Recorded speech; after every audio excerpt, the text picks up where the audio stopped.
Welcome to Wealth Coffee Chats, folks, for your daily live updates. Get the most out of today's episode by participating in the chat. Make sure you ask some questions, be part of the conversation, have a bit of fun, grab a coffee or a tea, take some notes, and get ready to start your day, folks. Quick few housekeeping rules, though. No spamming, no advertising or self-promotion in the chat. That's not on.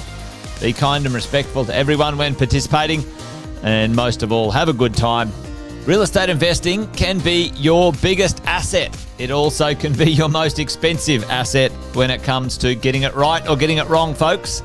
It can be time-consuming, stressful, and that's why here at Positive, we have what's called a 6-star team, a full-service team that provides integrated wealth and property investing solutions and services simply designed to help you progress towards your goal of passive income through your property portfolio, folks. Make sure you check out our other podcasts on the Positive Mentor Network. Not only is there Wealth Coffee Chats, there's the Urban Property Investor.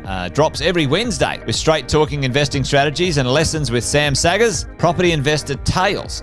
This is where our clients, you guys, share real life stories from property investing, hosted by some of our advisors and strategists. And that's done every fortnight, dropping every Monday. Wealth, Wine and Wisdom, folks, that debriefs the week that was in the world of finance and property, hosted by yours truly, Jason Witten and Andy Fenton on Fridays. Welcome to another Wealth Coffee Chats. Marvellous Monday. Hope you're well, folks, wherever you are. If you think it's Get Rich Quick, you're in the wrong place. This is the wrong podcast. This is the wrong live for you. Welcome to another Wealth Coffee Chat. Hope you're all awesome and well. There you go, team. Welcome. Good morning to everyone out there. Another Wednesday. Property management Wednesdays. Still haven't come up with a title for that. I really need to knuckle down on that part. But good morning, everyone, team. I might just jump in, do a bit of intros, see who's online this morning, and we'll get into today's conversation. Kevin's here. Good evening. Good morning from me. Good evening to you. Thanks for coming along, Kevin. See who else is here. But team, if you haven't sort of seen me around before, my name's Cass, representing the R&W Property Management Group for the 6-star team, as the intro alluded to. And on Wednesdays, you get me. So called up the first grade again, keep me around. If you were with me last week, it's off to the origin, didn't work out for me. But, we get up and go again, don't we? So it's kind of like property management, really. You just get up and have another crack, which is what we do here at Positive and R&W team. Bunty, good morning to you as well. Roman's here as well. Good stuff, team. See everyone starting to jump in here. Now, before I get into today's topic, team, if you wouldn't mind just popping in the chat kind of, the location of your investment property. Kind of want to try and tailor this, this morning's conversation as best I can, because this morning we're going to be talking about some stuff down in Victoria. Some of the crazy politicians are coming at us again. We're going to talk about that, what they're doing. Roman says, go Queensland next time. Yeah, that's the thing, Roman. There's always a next time. I feel like that's been the feeling from us for about 15 years. But anyway, good morning, Luke, as well. Thanks for jumping on, as always. Good stuff, team. So today, team, I should say a fortnight ago, we were talking about Queensland legislation, some proposed rental reforms. We've seen that now in effect. And what we were talking about there was a few things like rent bidding, rent increases based around 12 months, which we already knew, but now it's around on the property, not so much the tenancy. We spoke about what might change there, and a few little, tweaks here that property managers might need to make. But today's topic, team, it's all about Victoria. So if you've got a property in Victoria, let me know in the chat. Would love to know, because it's your turn for some new proposed rental reforms, right? What now? What on earth are they going to be talking about this time around? We might already have enough. You can see Tracy, Queensland, New South Wales, let's get WA. Anyone with a Victorian property today, let me know in the chat. Because, sometimes what we found with the Queensland rental reforms was that it followed, what was happening in New South Wales and Victoria. And so, this may come through to other states and territories around the country. But today, team, not sure if you guys are aware, if you guys have seen it, but some new rental reforms that people talking about down in Victoria in terms of what might be coming. And if I share my screen correctly this time around, team, let's have a look at this and see if this works. Hopefully it will. There you go. An article I read a couple of days ago, it's just come out. New energy efficiency mandates proposed for Victorian rentals. Now, I'm not sure if that's zooming in all right for you guys. I might try and turn that landscape. Maybe that's a little bit better for you guys. Let me know in the chat if you can see that okay, or if it's a bit blurry, but hopefully you guys can see that. And what we're talking about here, team, is a bit of a consultation process that's going to happen to bring in some minimum, should have another coffee, energy efficient standards during the colder months underway. And as you'll sort of see from this article here, what they are proposing is, for rental providers, which is you guys, the investors, to ensure that there is ceiling installation, draft ceiling, weather seals around doors, windows, etc. Having a property that ensures you can cool and heat it efficiently and effectively. And the objective here, team, is to ensure, the idea behind it anyway, is to try and bring the cost of living down for renters. Now, that's going to be a process. There's nothing to worry about today in that space. I think certainly a lot of conversation around it, and I would love to get your thoughts. Maybe you guys have seen it, maybe you haven't, but I've got a couple of thoughts on it. When I sort of read that article, it said, "Oh, we're going to get the cost of energy costs down for renters," and that's all cool. I'm all for that. No issues there whatsoever. And is this going to be the answer? Is this going to be the solution? I'm not too sure. Team, I'm not too sure. Little problem I see there. I mean, could we see, and that article goes on to talk about, having a fair balance in terms of costs, holding costs, expenses and stuff for the rental providers, the landlords, you guys, investors. And I wonder if those increasing costs continue to go up, will there be some landlords out there who, say this is all too hard, I give up, and sort of exit the marketplace, which is not you guys, because you guys are the smart investors. Because on the flip side, I think there's a few smart people on this call and within the Six Star team and the wider group, being you guys, that are going to sort of benefit from this in the long term. And I just wonder, does that make rents go up even further than they already are? Will that create more pressure on rents for tenants anyway, and effectively increase that at the same time? So anyone else see a problem with that sort of stuff? Mandating rental providers to create more energy efficient homes.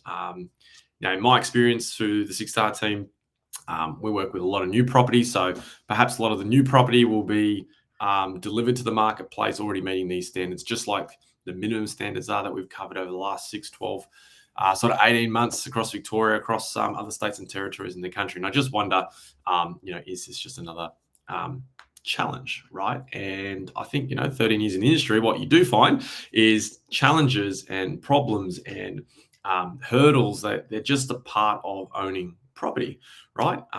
It's just this time we are dealing with the politicians down in Victoria who want to propose some other new rental reforms, right or wrong, whichever side of the fence you sit. It's just a challenge. The smart investors, the long-term investors, I know they win because they continue to put strategies in place. They continue to have a plan. They continue to have really good teams around them to help them through those hurdles to get over each and every one in that space. So I've got a couple comments coming through the chat, which is awesome. We'll just have a quick squeeze here, team. What do you got for me? Jeff says, got a rent review up enough to match the original leases at Ascot. Does that mean the first leases didn't increase? Just trying to understand that question there, Jeff. Maybe you need to clarify that in the chat for me. So if we're talking rent reviews specifically, it's 12 months from the property. So the first time you would have leased Ascot out, I would imagine, being that the first lease, 12 months from that date. And Jeff, hope the property meets all the new mandates. I do too, right? And that's the thing. What's going to be the plan for the investors, for the owners, rental providers, whatever we want to call ourselves, and the property managers specifically, what's going to be the plan to make sure we adhere to these standards. Because like I said, I think all we're going to see here is rents continue to rise, team. And I think what I do feel in my gut, what we will see, and this is countrywide. I think a lot of property managers will get caught out, team. I think a lot of owners will get caught out. I think people will try to cut the corners and not adhere to the minimum standards or the energy efficient standards. Now, what does that mean long term in the bigger picture? Well, there's some fines and things like that in place, which none of you guys are going to go down that path. But again, it's all about having a really good team. You have a really good team. Been talking about it for probably like 2-3 months now on Wealth Coffee Chats, and it's probably why it keeps bringing me back, because we're super passionate about making sure we keep you safe and make you wealthy, right? And this is just another component, another piece to put everything together. So I'm working on something in the meantime, because again, I think property managers need to have a really good plan. They need to have some sort of strategy, an alternative, and some options there for landlords. Because if, as a landlord, if we need to spend X amount on increasing the standard of our property to meet these energy efficient mandates and whatever other proposed rental reforms come our way, because again, these are just challenges that we're going to get through. What does that strategy look like? And so I thought I'd leave you guys with 4 things today. So number 1, we've been talking about really good, diligent rent reviews on your property, right? If your property manager isn't supplying you with the right data, the right information, your rent is behind market value, team, fix that up. That's the number 1 thing you guys can fix today, is get your rents up to match market value. And of course, as we're talking about, there's some boundaries around that, but you've got to get that up. Number 2, I'm doing a bit of a case study for a client at the moment, because we want to find out how we can maximize that rent. And regardless of what reforms come our way, or what we're, if we need to go left or right, doesn't matter. Option number 2 might just be looking at furnished options, because there are some significant results in that space. Number 3, like, what does a renovation look like? Cosmetic repairs. Could this be the time for you to maybe take some equity out that you've got lazy equity sitting around there? You're not doing anything with that money. Maybe spending $20,000-$30,000 on a cosmetic reno. Now, there's some really good companies out there that we're working with at the moment that can give us some really cool results. And I think what we find is that return on investment is really good, outweighing what we can do if we were to just leave that property alone. And so maybe every 5 to 7 years, we should be having that conversation. Your property manager should be coming to you and saying, hey, if we spend X, we'll get Y, right? That's the conversation we want to have. It's about keeping you safe, making you wealthy, right? And that's the making you wealthy component. The last part is like a combination of renovation and furnished stuff. So, team, there's a few things, whilst there might be some reforms and there might be an article here or there, and there might be a politician telling you how to do things, it's for us, it's to identify what's really at heart here, acknowledge what's going on, set a plan, set a strategy there, and just get on with it, right? It's also all about execution. Like I said, 30 years doing this gig. There's been rental reforms left, right, and center, different notices, whatever. Things will constantly change. It's just part of the journey for every investor. Yeah, Luke says there'll be compliance costs for sure. Yeah, and that's it's all part of it, right? We might not agree with a lot of the time, but again, it's about keeping your tenant safe too, right? You need to look after the tenant, of course, your renter, super important, and you know what, team, if these rental reforms, or when these rental reforms come into play, that could be the difference between your property getting rented faster than the next person who isn't willing to, invest in their own asset, right? And so, you're going to get your property rented faster. You're going to get more money for it, of course, but you're going to attract a better quality renter into your property, and therefore the likelihood of them, absorbing market increases over the next 3 to 5 years, the ability for them to want to stay longer in that place is just going to be better for you long term. So, team, check that article out. It's just proposed reforms. There will be a consultation process, of course. Nothing to panic about today. Just thought I'd shout that from the rooftop today and let you guys know what's sort of happening out there in the marketplace in between states, because a fortnight ago we were talking about Queensland. We might look at what else is out there in the marketplace.